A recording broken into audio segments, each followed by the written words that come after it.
What's up, all my musicians out there? So this question comes from Luis Farias. I hope I'm pronouncing that correctly.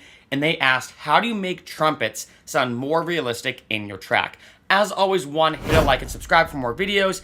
And two, remember, I make these videos for everyone watching. So if you do have any questions or basically an idea for a video that you want me to do, please post it in the comment section below. So jumping right into it, not wasting any time, a couple different things I'm going to say to make your trumpet sound more realistic. First off, make sure you have a good sample or good trumpet sound. If you start with a horrible sounding trumpet, whether it's a sample or whether it's a VST, it's just going to be so much more difficult from here on out. So the best VST, in my opinion, that's free as well, is basically the BBC Symphony Orchestra. And so playing it, I'm going to go to the trumpet section. So I'm going to go to here. I'm just playing it.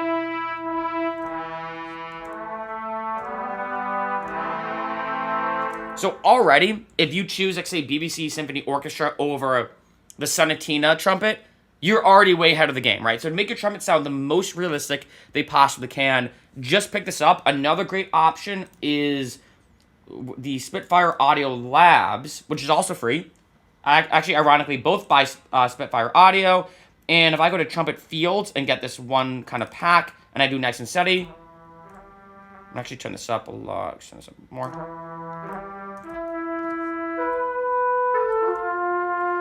In my opinion, though, I still think the BBC Symphony Orchestra is the best, but if you want, like, a secondary option for a trumpet, in addition to, if, like, say you want, like, more of a trombone sound, so not complete trumpet, but more of a horn sound, you can do that. So that's the first thing. Make sure you just have a good trumpet sound, or even go to, like, Splice Sounds and download an actual trumpeter, is that the word, I think? An actual person playing the trumpet that has been studying it for years. That's the best way to go. But obviously on this channel, I do like to kind of focus on the free options. So just get BBC Symphony Orchestra, or maybe you can go on Google and type in, like, free trumpet sample, a free trumpet sample pack, or Splice Sounds, or whatever the case is. Second option is change basically the articulation setting. So I can do this, or this.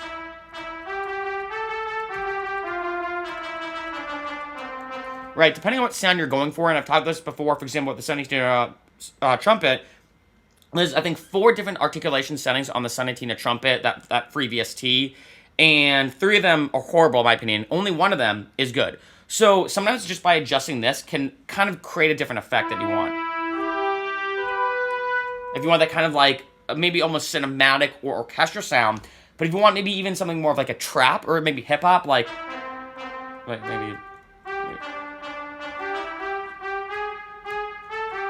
If you want something more like that, a couple other things I'll do as well. Now, if you notice, this is the main register. So let's say I got my my trumpet thing. Actually, I do something like start with C. Actually,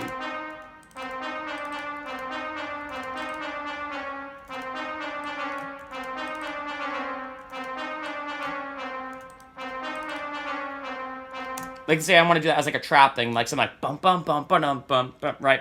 So one thing I might do for this one, if you notice, in that register for this trumpet, I only have this. So what I'm going to do is I'm going to go here. I'm going to go here, excuse me. I'm going to freeze. I'm going to flatten. So now I have it as a sample. And then I'm probably going to do this, actually. I'm going to do this so I combine them. And then I might even do this, maybe drop it an octave. So it's like... Right, so now, even though this is not within the register of the typical BBC Symphony Orchestra, I can still warp it using Ableton. Even try 24, going crazy. Right, so as you can see, that I think actually would be better for trap. I want some like bum bum bum boom boom, right, and then add some like obviously percussion to it. A couple other things I'll do at this point now is so, you know, obviously I'll kind of probably go back to the regular symphony orchestra. I'll leave that there for now though, in case I want to go back to it, but.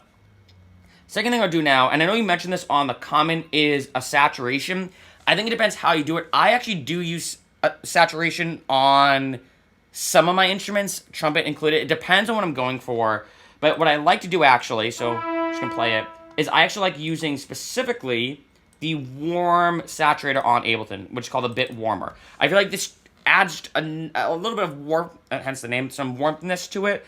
And if you saturate too much, it can almost sound too distorted, and it sounds less realistic. So, still okay. But if I, like, say, were to do I mean, I'm just going to kind of push this. I hope this is not too aggressive. But I'm actually going to turn this down. So if I do something like this,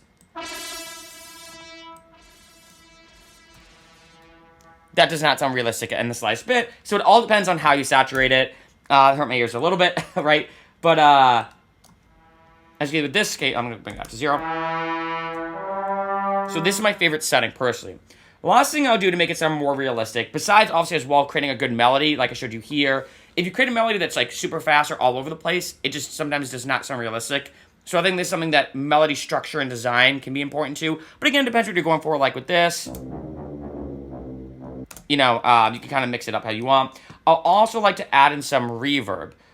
So what I do with my reverb, I always parallel process. So I'm going to do this, right? And then at this point now, there's a couple of things I'll do. I'll put it on high. I usually do this. So now, and I feel like by adding the reverb, we kind of bring out different harmonics. I'm set pretty late to that, and a little more stereo width. And then through parallel processing, I'm going to solo the reverb. So now this is only the reverb I'm hearing. And what I usually do is do this, and then adjust it like. So I usually like to remove the mid-range of the reverb. So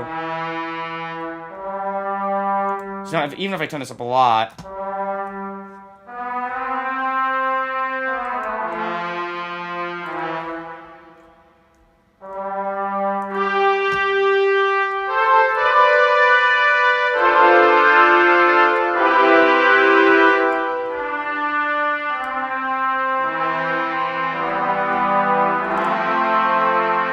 Right, just I feel like makes it sound more of that kind of room feel, because I mean when you're listening to an orchestra, especially with the acoustics, depending on where you are, can have some reverb, can have some not, depending on the dampening. But that's basically how I do it. So one, make sure you just get a good, if you remember anything from this, one, just get a good trumpet sample or get a VST with a really good trumpet sound. That is the most important by far. Second thing is I might resample it in case I want to do something just funky or something weird with it. So don't ever kind of discount resampling and how powerful it can be.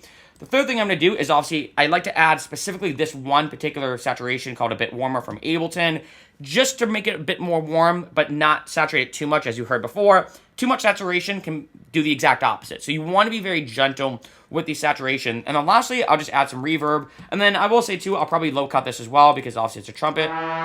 So I'll do this as well just for like mixing purposes. That way I don't have any of this playing, because there's no reason for that. So do this for mixing purposes, and that's basically it.